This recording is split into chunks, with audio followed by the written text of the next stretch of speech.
शादी है रही तो लड़की तो रोती है कि तुम पढ़ी लिखी हो बेचारी, तो लड़की रो रही। तो लड़की तो रोती है पर लड़के को रोए उठा वो दूल्हा। लोगों ने पूछी भैया तुम क्या कर रहे हैं? बात दूल्हा ने कही तो देखा कौन रो रही है। लड़की ने पूछी बेटी तुम क्या कर रही है? बोला मतलब इसलिए रो रहे हैं भाई मम्मी पापा झूठ रहे हैं मैं आज आ गई। पर लड़का से कहेगा भैया लड़की तो इसलिए रो रही है। और तुम क्या कर रहे हो? कहते इसलिए तो मैं रो रहा हूँ। जाके मम्मी पापा जहाँ छूटे गए वैसे चले गए मम्मी पापा ने छुड़वा देगी ताकि मैं रो रहा हूँ। लड़की ने कही तो भाई जहाँ क्या कर रहे हो? जो चाहे मम्मी पापा झूठे दवाई रो लियो। लड़का ने कही तो बोलो तो सुइए आते संगे से न रोते चले। तो कोई हंसते हंसते जीवन जी पाते हैं, अपना जीवन रोते बीत जाता है मेरे भाई बहनों। इसलिए कवि ने कितना बढ़िया कहा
माता मैया ये ठाकुर जी महाराज प्यारे खाई रही है बजा की बदबू नहीं आवे तो बदबू आवे क्या नहीं और तुम कहोगे अब इलायची की खुशबू आवे तो इलायची की खुशबू आ जाएगी। उन्होंने खाई तो प्याज मैं जीना कह रहा हूँ प्याज खाएगा वो पाप हो हम खाई रहे थे देवता तो प्याज और लहसुन कोई ये बुरी चीज नहीं है, ये औषधि है बढ़िया।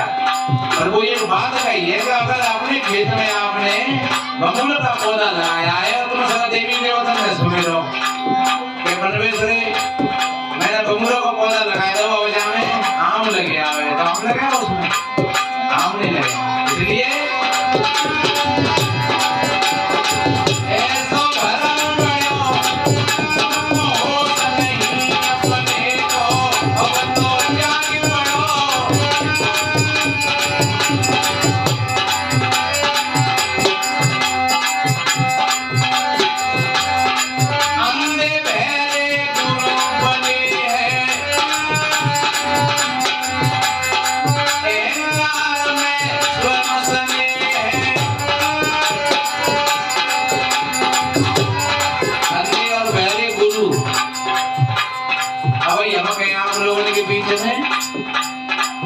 एक बहू बेटी के 20 बच्चा है इकट्ठे तो तो तुम कहोगे महात्मा जी काय को झंडू बोल रहे हो। बताओ बीसा बच्चा है करते। लेकिन जब ब्याह गलती में बैठे तो पंडित जी महाराज कहते हैं कि ब्याह सगर की रानी के 60,000 पुत्र भये और तुम ताली बजा देता हो बाप महाराज। इसलिए मेरे बहन भाइयों, ऐसे ही अंधे गुरु जो कारण और कार्य की व्यवस्था से जो अलग बात बताते हैं वो अंधे। ये नियम है सृष्टि का, कोई आकाश से नहीं, पहले भी कहा था मैंने। अगर इधर उधर कोई बात करता है तो समझ लो कि वो अंधा है, उसको ज्ञान नहीं है। कोई वृक्षों से आदमी पैदा नहीं होते हैं और आदमी से वृक्ष पैदा नहीं होता है। हाँ, वृक्ष का और आदमी का एक संयोग है। वृक्ष आदमी को छाया देता है, फल देता है और आदमी भी उनकी सेवा करते हैं। इसलिए एक संयोग है। लेकिन ऐसा नहीं है कि कहो बेटी का वृक्ष पैदा है जाए या कहो वृक्ष की डाल में देखो आदमी और बच्ची बच्चा पैदा है जाए, ये नियम नहीं है। इसलिए अगर कोई ऐसी बात बतावे कि भैया जामुन के पेड़ में से वो महात्मा पैदा भयो, कितना नहीं करे दूर से दरोड़ा चार पैदा है गए, समझ लो कि ये धोखा है, ऐसा नहीं होता है। तो क्या कहा मैंने?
जो आज का हमें समय मिला है बहुत अच्छा है।